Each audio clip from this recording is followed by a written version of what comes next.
तेव्हा तुमच्या डोक्यावरचा मनभर भार हलका होतो. ती हलकी अवस्था म्हणजेच स्वामींच्या जवळ जाण्याची पहिली पायरी आहे.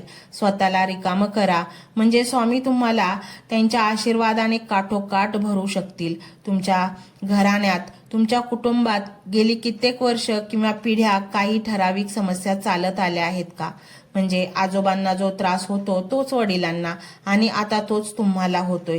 किंवा घरात सतत कटकट, पैसा न टिकणे किंवा वंशवृद्धीत अडथळे, हे दृष्ट चक्र असतं. पण मंडळी, आनंदाची बातमी ही आहे की स्वामींनी तुम्हाला या साखळी दंडातून मुक्त करण्यासाठी निवडले आहे. तुम्ही तुमच्या कुळातील ती पहिली व्यक्ती आहात जिच्या भक्तीमुळे हे पिढ्यानपिढ्या चालत आलेले दुर्दैवाचे चक्र आता खंडित होणार आहे. स्वामींची नजर ज्याच्यावर पडते त्याचं प्रारब्ध सुद्धा थरथर कापतं आणि रस्ता बदलतं. लोक म्हणतात नशिबात जे लिहिलंय ते भोगावंच लागतं, पण हे सामान्य लोकांसाठी आहे. स्वामींच्या लेकरांना